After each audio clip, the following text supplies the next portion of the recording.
आगे बढ़ते हैं खबरों में। आपको बता दें, मध्य प्रदेश में तैयार हुई है देश की सबसे लंबी जल सुरंग।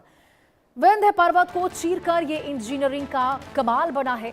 नर्मदा का पानी पहुंचेगा विंध्य क्षेत्र तक। बिना पंप के ग्रेविटी फ्लो से जल प्रवाह होगा। 17 साल बाद ये महत्वाकांक्षी प्रोजेक्ट आखिरकार पूरा हो चुका है।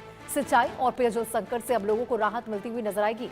तो ये मध्य प्रदेश से आपको खबर बता रहे, नर्मदा का उपहार विंध्य अब खुशहाल होता नजर आएगा। बिना पंप के ग्रेविटी फ्लो से जल प्रवाह यहां पर बढ़ने को लेकर बताया गया है। जानकारी निकलकर सामने आई कि 17 साल बाद आपको बता दें ये महत्वाकांक्षी प्रोजेक्ट पूरा हुआ है। प्रखर जैन हमारे सहयोगी हमारे साथ जुड़ चुके हैं ज्यादा जानकारी के साथ। प्रखर, जरा बताइए कि किसानों को इससे कितना ज्यादा लाभ मिलता हुआ नजर आएगा और सिंचाई और पेयजल की जो संकट थी, कितनी राहत मिलेगी इससे?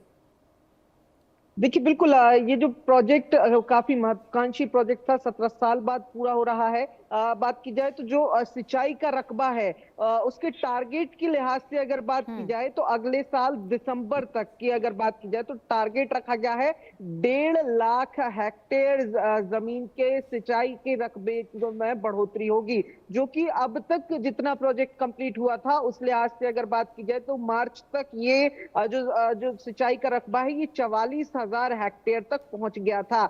देखिए विंध्य क्षेत्र का ये जो इलाका है, यहाँ पर पेयजल की समस्या और खासकर सिंचाई के लिए जल की समस्या आम होती है। वो भी क्योंकि अगर बात की जाए तो यहाँ बारिश का संकट हमेशा ही बना रहता है।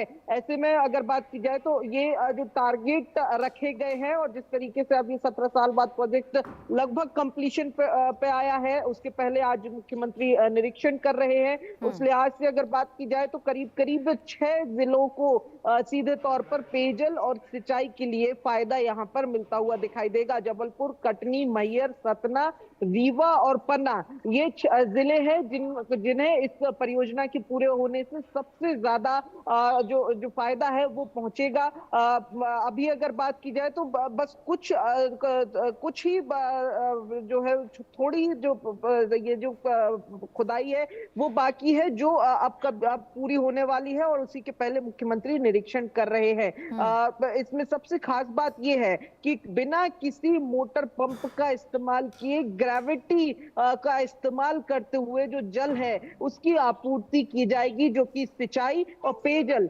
दोनों ही समस्याओं को जो है यहाँ पर खत्म करते हुए दिखाई देगा आने वाले दिनों में।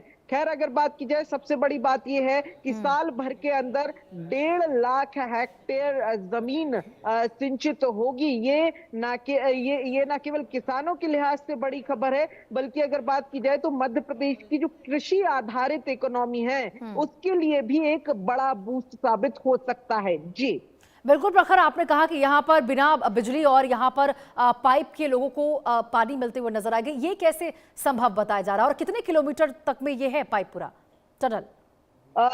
देखिए बिल्कुल, जो टनल है ये करीब करीब 12 किलोमीटर का टनल है। और क्योंकि देखिए विंध्य की जो पहाड़ियां हैं उन्हें चीरकर इस टनल को बनाया जा रहा है, तो स्वाभाविक एक स्लोप जो है वो एक तो मिल रही है, दूसरी तरफ जो टेक्नोलॉजिकल एडवांसमेंट टेक्निक्स हैं उसको इस्तेमाल करते हुए डिजाइन कुछ इस तरीके से किया गया है। कुछ इस तरीके की वर्ल्ड क्लास टेक्नोलॉजी इस्तेमाल की गई है कि बिजली की जो इस्तेमाल है वो इसमें जो है वो ना हो। इको फ्रेंडली पूरी तरीके से बनाने की कोशिश की गई है और ऊपर से विंध्य की पहाड़ियों की नेचुरल स्लोप जो है वो भी एक तरीके से इस प्रोजेक्ट में बड़ा बिल्कुल प्रखर, और जिस प्रकार से 17 साल का इंतजार खत्म हुआ है और यहाँ पर पहाड़ियों को चीर कर बनाया गया है, वाकई इंजीनियरिंग का कमाल ही है ये। प्रखर आप बने रहिए, एक और बड़ी खबर आ रही है उस पर भी आपका रुख करते हैं। सीएम मोहन यादव आज देखिए आप स्लीमानाबाद जल सुरंग का निरीक्षण करेंगे। देश की सबसे लंबी भूमिगत सिंचाई टनल तैयार हो चुकी है बनकर। 17 साल बाद पूरा होने जा रहा है ये ड्रीम प्रोजेक्ट। विंध्य क्षेत्र तक पहुंचेगा नर्मदा का जल और ये देखिए यहाँ पर अब सीएम भी पहुंचने वाले हैं, क्योंकि 17 साल का इंतजार खत्म हुआ है यहाँ पर, तो सीएम खुद यहाँ पर पहुंचेंगे, निरीक्षण करते हुए नजर आएंगे, जायजा लेंगे। प्रखर हमारे साथ जुड़े हुए हैं। प्रखर, जरा बताइए कि आज ये जो ऐतिहासिक पल एक तरह से देखने को मिलेगा, 17 साल का बड़ा ड्रीम प्रोजेक्ट था जो संपन्न हो चुका है, खुद सीएम यहाँ पर आएंगे, इसको लेकर क्या कुछ तैयारियां हैं? देखिए बिल्कुल, 2008 से ये प्रोजेक्ट चल रहा है, 17 साल 3 मुख्यमंत्री, 4 सरकारें बदल गई और उसके बाद जो है वो इस प्रोजेक्ट में आखिरकार 17 साल बाद अब एक बड़ा ब्रेक थ्रू लगा है। अब ये करीब करीब तैयार जो टनल है वो हो चुका है।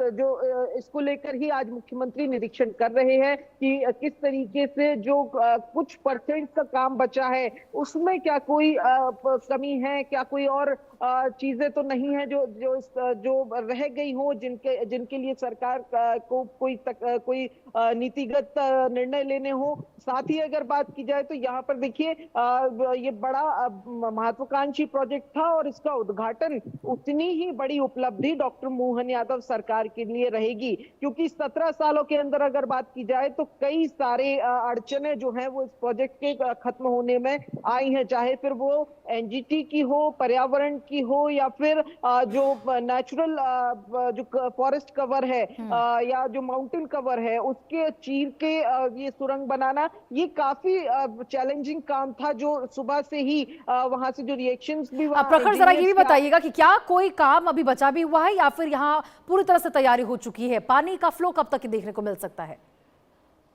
देखिए एक तरह से बात की जाए तो आखिरी हथौड़ा जो है वही मारने की देरी बची हुई है उद्घाटन के पहले। करीब करीब 99% से ज्यादा काम इसमें इस प्रोजेक्ट में पूरा हो चुका है। ऐसे में कभी भी अब जो है वो फाइनल ब्लो जो है वो इस प्रोजेक्ट को मिलेगा और जल्दी ही इसके उद्घाटन की तारीख का भी ऐलान जो है वो संभव दिखाई दे रहा है। यही तमाम चीजें हैं जो आज मुख्यमंत्री भी बिल्कुल प्रखर, और देश की सबसे लंबी यहाँ पे भूमिगत टनल का जो बनकर तैयार हुई है, वाकई यहाँ पे न केवल मध्य प्रदेश वासियों के लिए बल्कि सभी के लिए ये बहुत बड़ी उपलब्धि भी एक तरह से है। बहुत बहुत शुक्रिया प्रखर आपका इस तमाम जानकारी के साथ जुड़ने के लिए। चलिए इसी के साथ खबरों का सिलसिला लगातार जारी रहेगा। फिलहाल एक छोटे से ब्रेक के लिए आप कहीं मत जाइएगा, देखते रहिए इंडिया न्यूज़।